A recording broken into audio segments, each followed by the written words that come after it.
विष्णु पुराणाय नमः। श्री विष्णु पुराण द्वितीय अंश प्रथम अध्याय प्रियव्रत के वंश का वर्णन। श्री मैत्रेय जी बोले, हे भगवान, हे गुरु, मैंने जगत की सृष्टि के विषय में आपसे जो कुछ पूछा था वह सब आपने मुझसे भली प्रकार कह दिया है। हे मुनि श्रेष्ठ, जगत की सृष्टि संबंधी आपने जो ये प्रथम अंश कहा है उसकी एक बात मैं और सुनना चाहता हूँ। स्वयंभू मनु के जो प्रियव्रत और उत्तानपाद दो पुत्र थे, उनमें से उत्तानपाद के पुत्र ध्रुव के विषय में तो आपने कहा, किंतु हे द्विज, आपने प्रियव्रत की संतान के विषय में कुछ भी नहीं कहा। अतः मैं उसका वर्णन सुनना चाहता हूँ, सो आप प्रसन्नतापूर्वक कहिए। श्री पराशर जी बोले, प्रियव्रत ने कर्दम जी की पुत्री से विवाह किया था। उससे उनके सम्राट और कुक्षी नाम की 2 कन्याएं तथा 10 पुत्र हुए। प्रियव्रत के पुत्र बड़े बुद्धिमान, बलवान, विनय संपन्न और अपने माता पिता के अत्यंत प्रिय कहे जाते हैं। उनके नाम सुनो।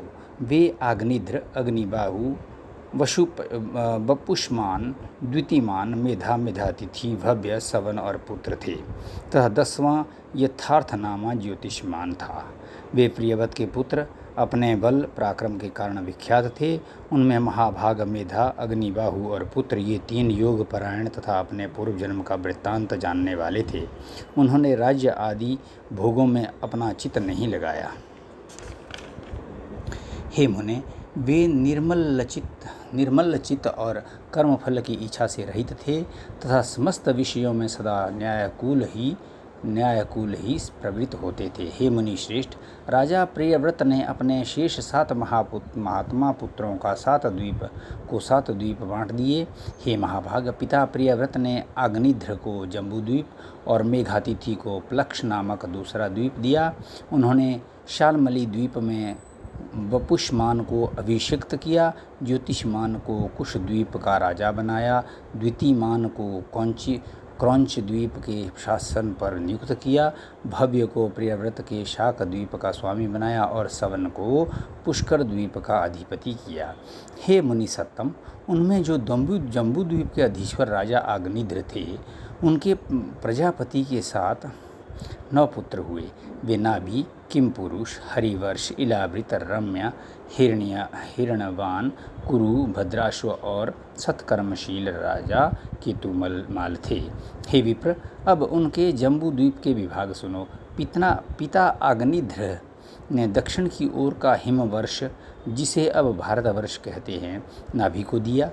उसी प्रकार किमपुरुष को हेमकूट वर्ष तथा हरिवर्ष को तीसरा नेषद वर्ष दिया, जिसके मध्य में मेरु पर्वत है। वह इलावृत वर्ष उन्होंने इलावृत को दिया तथा नीलाचल से लगा हुआ वर्ष रम्य को दिया। पिता अग्निध्र ने उसका उत्तरवर्ती श्वेत वर्ष हिरण्यवान को दिया तथा जो वर्ष श्रृंगवान पर्वत के उत्तर में स्थित है वो कुरु को, और जो मेरु के पूर्व में स्थित है वह भद्राश्व को दिया तथा केतुमाल को गंधमादन वर्ष दिया। इस प्रकार राजा अग्निध्र ने अपने पुत्रों को ये वर्ष दिए। हे मैत्रेय, अपने पुत्रों को इन वर्षों के अभिषिक्त करके वे तपस्या के लिए शलग्राम नामक महापवित्र क्षेत्र को चले गए। हे महामुने, किम पुरुष आदि जो 8 वर्ष हैं, उनमें सुख की बहुलता है और बिना यत्न के स्वभाव से ही समस्त भोग सिद्धियां प्राप्त की जाती हैं। उनमें किसी प्रकार के विषय असुख या अकाल मृत्यु आदि, जरा मृत्यु आदि का कोई भय नहीं होता और न धर्म अधर्म अथवा उत्तम अधर्म और मध्यम आदि का भी भेद होता है। उन 8 वर्षों में कभी कोई युग परिवर्तन भी नहीं होता है। महात्मा नाभि का हिम नामक वर्ष था।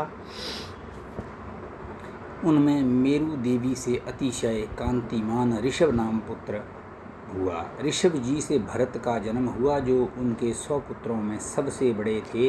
महाभाग पृथ्वीपति ऋषभदेव जी धर्मपूर्वक राज्य शासन तथा विविध यज्ञों का अनुष्ठान करने के अनंतर अपने वीर पुत्र भरत को राज्याधिकार सौंपकर तपस्या के लिए पुलहाश्रम को चले गए। महाराज ऋषभ ने वहाँ भी वानप्रस्थ आश्रम की विधि से रहते हुए निश्चय पूर्वक तपस्या की तथा नियमानुकूल यज्ञानुष्ठान किए। वे तपस्या के कारण सूख कर अत्यंत कृश हो गए और उनके शरीर की शिरा, रक्त वाहिनियाँ, नाड़ियाँ दिखाई देने लगी। अंत में अपने मुख में एक पत्थर की बटिया रखकर उन्होंने नग्न अवस्था में महाप्रस्थान किया।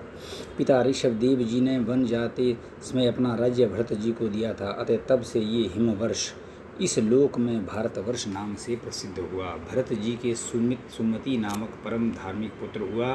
पिता भरत ने यज्ञानुष्ठान पूर्वक यथेच्छ राज्य सुख भोग कर उसे सुमति को सौंप दिया। हे मुने, महाराज भरत ने पुत्र को राज्य लक्ष्मी सौंप कर योगाभ्यास में तत्पर हो अंत में शालग्राम क्षेत्र में अपने प्राण छोड़ दिए। फिर उन्होंने योगियों के पवित्र कुल में ब्राह्मण रूप से जन्म लिया। हे मैत्रेय, इनका वह चरित्र मैं तुमसे फिर कहूँगा।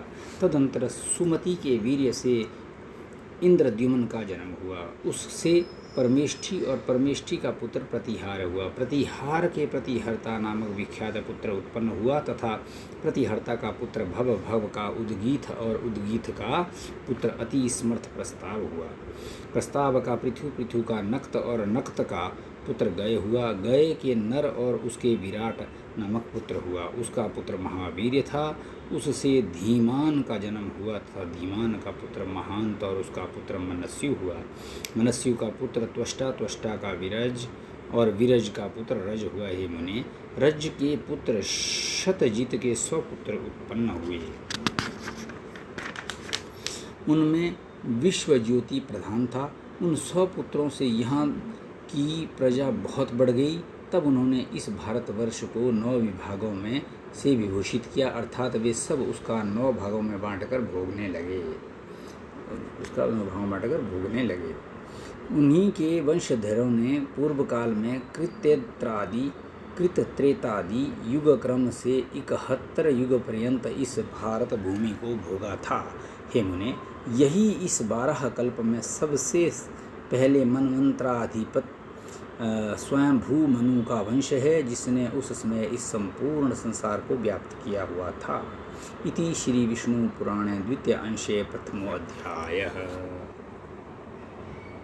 ओम विष्णु पुराणाय नमः।